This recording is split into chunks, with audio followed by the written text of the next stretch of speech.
All right, Joy and Adrian, it is a pleasure to see you both.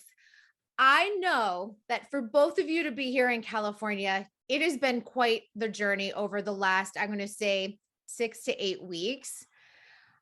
So I think I just want to like backtrack a little before we talk about a petite soiree, which is coming up with Westside Ballet. For both of you, you were both in Russia. So Adrian, I think I'm going to just start with you. Can you tell us a little bit about your journey and how you wound up here in California at this moment? Yes, I began my pre-professional training both here at Westside and with another studio in Southern California with Yuri Grigoriev. And I moved around to many schools. I studied here when Yvonne was still the director for quite a while. And then I moved to New York. I studied at Ellison Ballet. And I studied there for 2 years. I was planning to join a ballet company, but I went to Russia and was invited to join the graduating class of the Russian Academy, which is, of course, one of the best schools in the world and carries a very long, rigorous tradition of classical ballet. And I kind of went to Russia with the idea that I would just kind of go get my diploma and come back, but I fell in love with the Russian tradition of ballet, of how they hold it so sacred. And I joined the Mikhailovsky Theater, where I was recently promoted to soloist a bit before I left the theater. Mm-hmm. So I worked in Mikhailovsky for almost 7 years. And I was kind of in the transition phase, hoping to find a place to work that was more stable, somewhere in the West.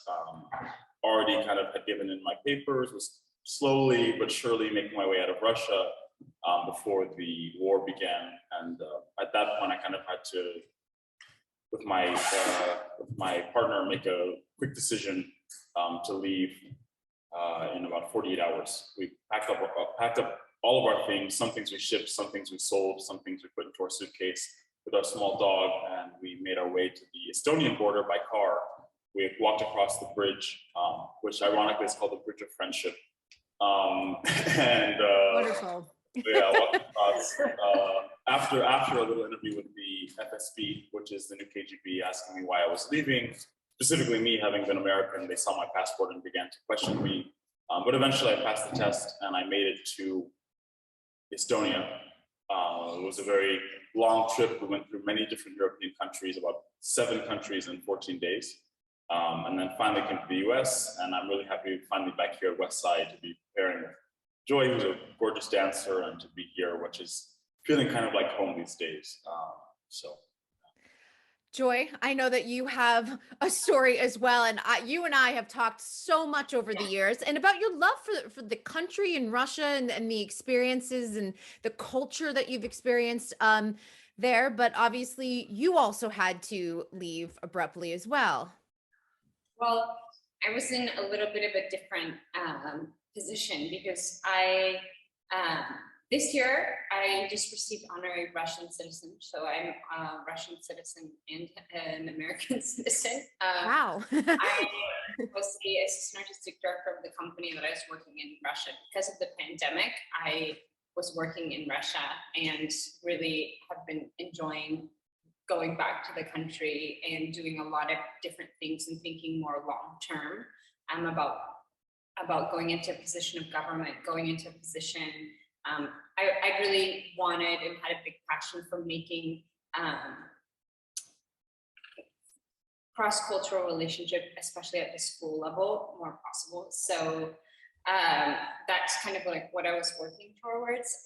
And then I just finished, I was working on principal photography of the Joyka movie in Poland. So we literally were like on the last day of principal photography of the Joyka movie, and the war broke out. So the producers are like trying to like get me a flight back to Russia, and the airport where I live like completely shut down because of the war. Like, and my director in my company is saying to me like, oh, just come to Moscow and take a train. I'm like, I've been shooting a movie for 2 months. Like I have like my dog, like I can't just come to Moscow and take a train for 2 days to get back. I'm gonna come back when the things die down and when I can get my things. But I was so busy with the movie that I wasn't even following the news. And then when Swift and when Instagram, Facebook, everything was blocked, and then we started seeing these terrible, terrible images come out of Ukraine. Of course, you know, my heart is so heavy because I love the beautiful Russian ballet system, and I love the people of Russia, and I know that the people of Russia are not choosing this, and they are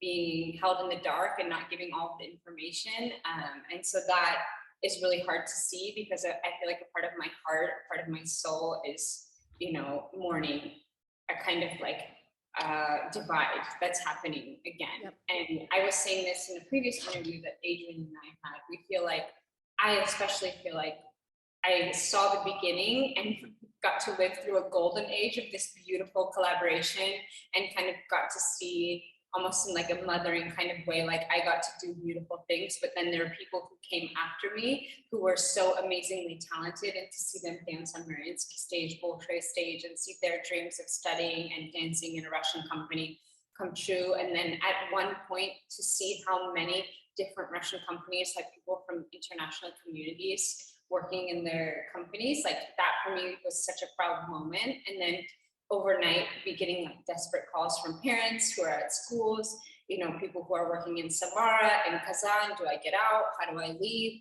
You know, everybody's like turning to me, you know, and I feel like I had to set an example, and, you know, my moral compass couldn't allow me to condone what's going on, you know, because I have been so lucky to kind of lead a way that I feel like we are not anything if we don't have our integrity.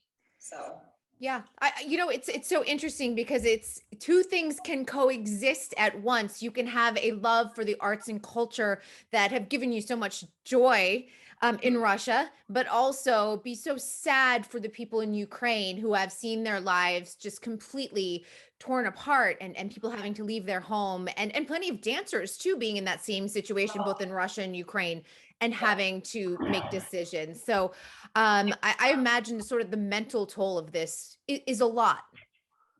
I mean, yeah, I can say that it's been a dark period of time for me, emotionally, physically. But being where I am in France, I just spoke with the Kiev City Ballet. They came to one of my performances of Giselle and seeing everybody. These are people that I worked with intimately 3 years ago. I did a 3-month tour with them in Switzerland, like the same artists. Kind of in Russia, you kind of have people who do a lot of these different touring things, and you don't make this, you know, distinction of Ukrainian and Russian. It's like, you know, and that's what's so crazy to me. It's like that's what's so horrific, is that so many people have different, you know, oh, I was born in Kiev, but I trained in St. Petersburg, or vice versa. You know, the borders have been so porous, and to see lines drawn in the sand. I have a dear friend who works in the Harpov Theater, you know, and has had to flee his life, and isn't able to go and leave Ukraine because all men up until the age of 60 can't leave the country. And seeing them lose their livelihood, they're trained dancers. They don't want to hold guns. They don't want to be waging war. And yet they're having to, every time the air raid siren goes off, they have to go to the basement of the theater. And it's like, you know, we take for granted so much of what we get to do on a daily basis. And to see our dear friends who we know intimately, literally scared for their lives, like Sasha Minchkov, do you know him? So he was a beautiful guy that was in my school, and won many competitions, and was working in Stanislavski Theater with Masha Beck, and like amazing principal dancer, and is literally like had to flee for his life to live, and is like there with Dennis in the basement, like, you know, making joke like videos, like this is what you do during an air raid, you know. Right. It's like, it's not funny, because we've seen, you know, the moment for me that was the most heartbreaking is in Russia, there's kind of this idea that art is sacred. And then to see bombed theaters, it's like there isn't anything sacred anymore. That to me was just like, there's something so evil, so without soul. And it seems so anti-Russian too. Like this whole idea, and that's what's so heartbreaking, because every normal Russian that I know, it's like the last thing in the world that people want is a war, because the and memory is so fresh from World War II. Right. You know, and to think about, you know, people now are having to live without, are having to, you know, have their lives changed. Our generation of Russians who are our age, they don't want this, you know, and that's, I'm very scared to speak out about this. And I think this is the first time I've spoken so openly about my feelings about this situation, because I know already when I posted one thing on my Instagram, there was not one stop war. I didn't even use the language war. I was called a traitor. I was threatened. I was like sent so many different things that, you know, like I fear for myself if I went back to Russia right now, you know. And I think too, because I cover other genres of dance, the ballroom community has been extremely affected as well. Adrian, I actually think we probably have crossed friends because I know Dennis and Antonina. I think you just performed with them in New York City. Antonina doesn't know where her mom or her grandmother are at this point, and I've been following her saga.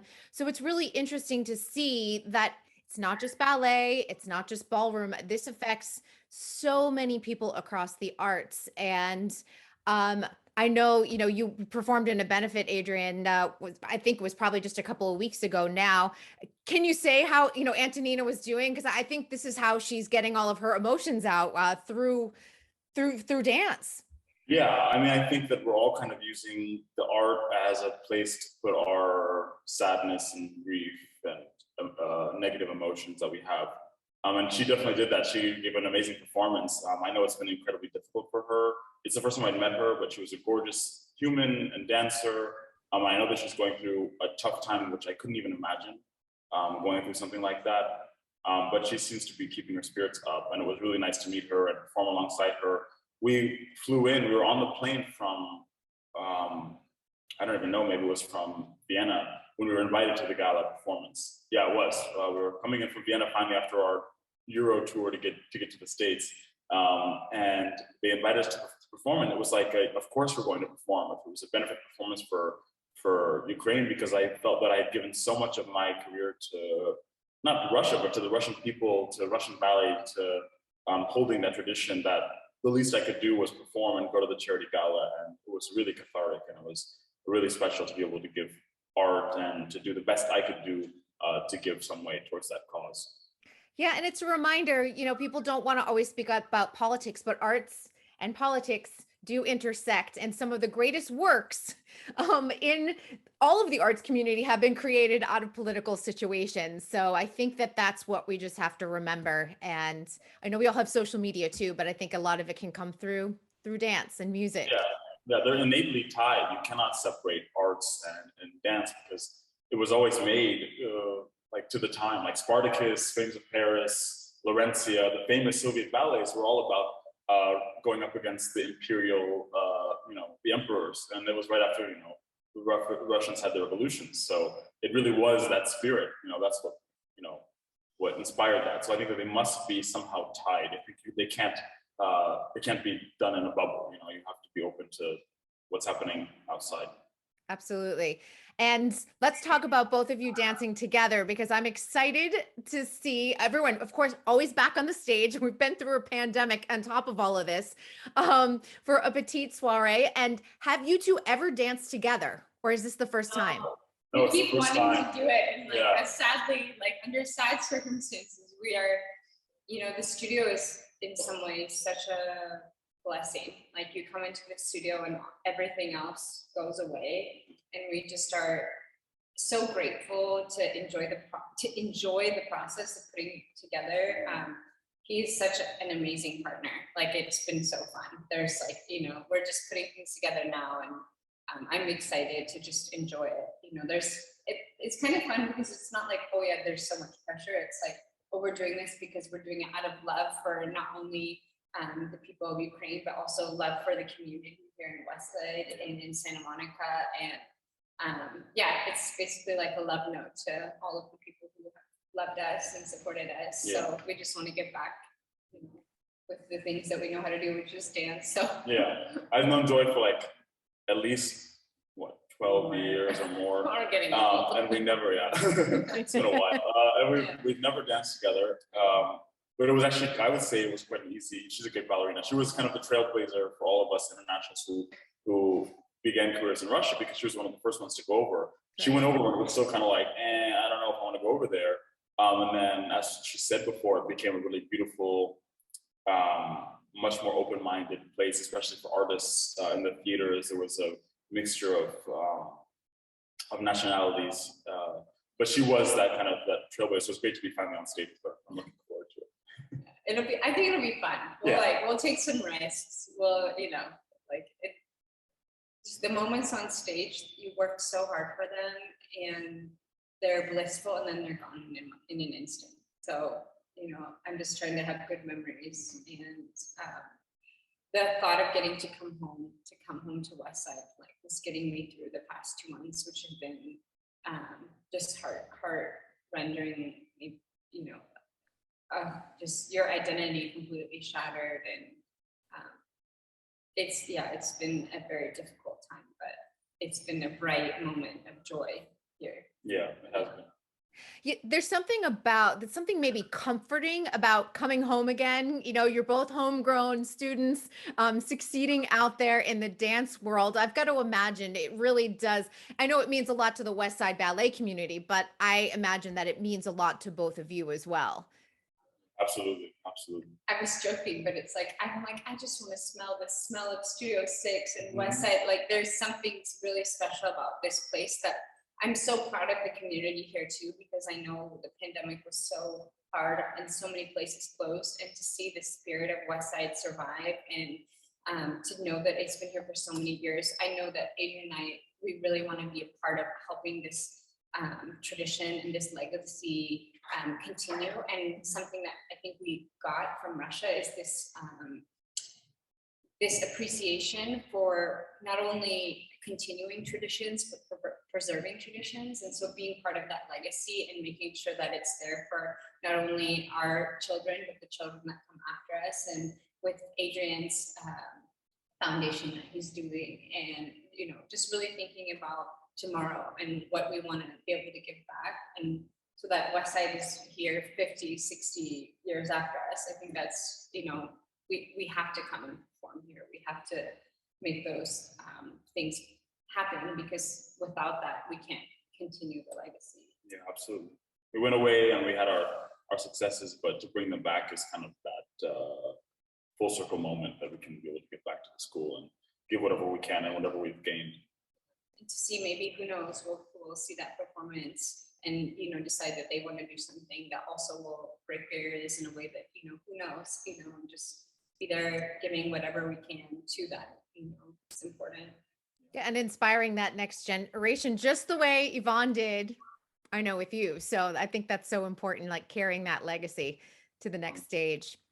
I would love to know, since you guys are, here as guest artists at Westside Ballet, what does the future hold? Because I feel like you probably thought it was going to be one thing at the start of 2022, and the plans change. Where can we see you?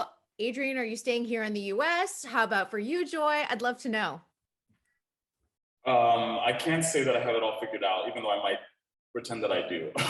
It's okay. None of us have it figured out. We most likely will be in the US. And I run a nonprofit foundation called Dance in Color, which works to create more diversity, equity, and inclusion in the dance world. I'm a co-founder and artistic director. And one of the scholarships is here at Westside, so I'm hoping to be here building that and keep performing as long as I can, as long as my my good old legs will allow me to. But yeah, I can't say where I'm going to be, but I'm hoping that some of it is going to be here at Westside. Fantastic. How about for you, Joy? For me, it's been this is part of the not so happy side to this whole conflict, because my life and trajectory that I was going, I really saw it as being half in Russia and half maybe in the US or in Europe. I have a temporary contract where I am right now in Toulouse, France, but this is this sad and very harsh reality of the ballet world. I have sent over 100 different emails and gone to over 20 different auditions, and yet I don't have a contract for next year and have heard nothing but like, oh, we're so sorry, like we have nothing for you. And I've learned my lesson that I'm not going to take something that isn't, of the scope of work that I can provide, and it's heart-rending because I'm like looking down the barrel of not having a job next year because I decided to leave Russia. So that is really hard, but I have faith, and I'm the kind of person that'll like try to use any studio time I can. So I'm gonna keep trying to stay in shape. But if next season looks different than what I expected, then I've had a great run and I enjoyed dancing. We're going to send that energy out to the universe for a contract. All right. Yeah, I didn't join. I got used to some things in Russia. There was a lot of pluses and minuses, but there was a very large amount of respect for hard work. And there was some weird things with politics and stuff in theaters, but there was a direct line with your director, and there was you carried more weight as a dancer because it was not an oversaturated. We're getting really into it now. Not an oversaturated market. And I felt the same thing as Joy, that we got back and it was like, there's just so many people here, and there's so few jobs, and directors are not always as respectful as I kind of expected going back. But I'm hoping that we're here and that we'll settle down and maybe be positive influences on the culture of dance. I think like if there's anything that we've taken away from it, it's like we want to be the catalyst for change and use what we've learned to help, even if we don't get to benefit from it, help for the next generation, get rid of some of these toxic, frankly, the water is stagnant at these companies. It's cis white men who are all leading these companies, and it's time for a system change, and we just want to be part of that. So we'll see. I mean, like one of these auditions I went to, literally 250 people there. There were 6 different levels of classes, and there was one contract for a guy, and no one at the audition got a contract. My girlfriend was a first soloist in Russia in Mikhailovsky Theater, and I won't name the name, even though they always say you should name them these days. I won't now. I'm not that settled down, but she sent the videos to a company, and they responded, not "Dear Andrea," but "Dear Dancer." Not even on a first name or last name basis, just "Dear Dan." I mean, that kind of That's it made me do it. When I saw that, I was concerned. I was like, okay, things are going to change. I may have to be the vehicle for that change myself, or with Joy. But it was just like, it was shocking. Yeah, there's just and the problem is like, now we're gonna really get into it. It's like, go ahead. There's no funding for the arts. Like we are one of the few countries in the world that doesn't have funding for your cultural institutions. And we talk about diversity, but how can we have diversity if we don't have opportunity? And like, if we want to have a diverse ballet companies, you have to be able to provide opportunity and funding at the very ground level so that everyone has an opportunity to train well. And if you don't have funding for your companies, then you're just creating an even sharper pyramid. Mm-hmm. And there's no, it's like, oh, there's going to be 3 performances of Swan Lake, and you have a company that's 80 people, but then you have people coming out of schools. There must be 500, 600 different students graduating every year. And how many companies do we have in the US? 30. And maybe there's 2 contracts at 60 contracts, maybe even. So we've gotten rid of slavery, but yet we've created a culture of slave labor for trainees, for, oh, you can pay for the privilege, and who can afford to work for free, and, oh, we're going to give you 3 pointers for free. Like, that's serfdom to me. I'm sorry. We're past the Russia thing now. Well, no, but you do make a good point. I mean, the pandemic, I think, brought a lot of things to light through Black Lives Matter. And then you also have the labor movement that came out of this. And again, in unionization, it's all tied into the arts as well. It all crosses over. And, all of these issues that we've all like brushed aside for so long really have risen to the surface, and they do have to be tackled, and they have to be tackled in a way that treats artists with respect, gives them a living wage. And we're not talking about a $15 an hour living wage in Los Angeles, because that is not a living wage in Los Angeles or San Francisco or any of the bigger cities, New York, Boston. We understand that. So, but it's the people at the top, it's all the people funding this that need to understand that artists deserve the same respect as the corporate world. How can we champion Western values when we systematically defund the arts? We don't create safe spaces for expression. What are we then exporting? How can we then describe who we are as a society if there is no longer art, if there is no longer one's way to express oneself? And dance is also an elite sport. Let's talk about it. You need access, which means money, to take those classes and to get that training that you need to become a professional dancer. And if you're not, working on the grassroots level to get access to everyone, so that's an equal opportunity, again, it becomes like a narrow window of who becomes a professional dancer too. Yeah, I can say Joy and I are back with the fire on our arse. Yeah. But this is great. This is what the dance industry needs, and we're seeing it over on the commercial dance side as well. So especially since dance Broadway, they were the first to shut down in the pandemic. They were the last to reopen as well. So the hardest hit, and so many things need to happen behind the scenes to really get it to a place where the artists deserve. Yeah. And I mean, exactly what we were talking about with Adrian, the fact that, you can't have a conversation with your director without it being this huge thing. I think that's toxic.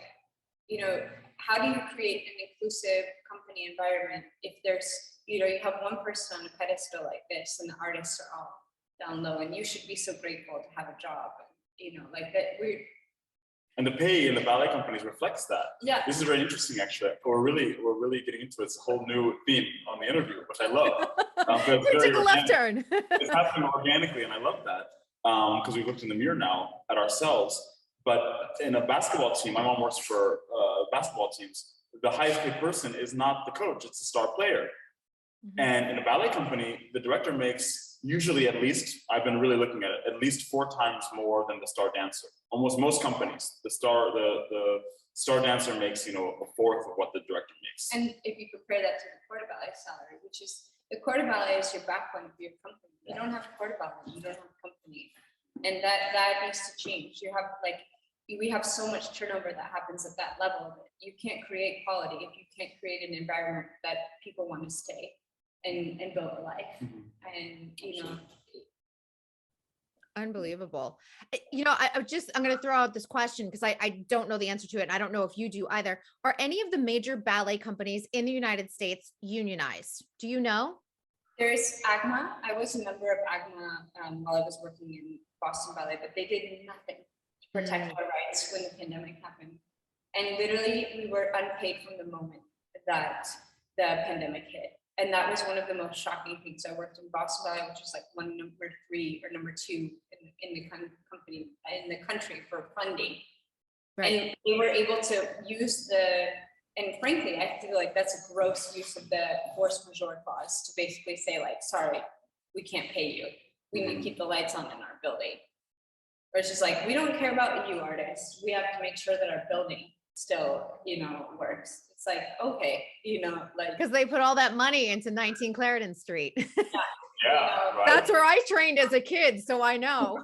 It's a pretty building. Yeah, pretty building, isn't it? It's expensive. Beautiful. It's expensive, and Boston. And Boston's one of the best cities for funding for the arts. Absolutely. There's a huge supportive community. But again, the pandemic happens and you see the truth. Everything comes to light of like, oh, well, good luck. You can just go on unemployment.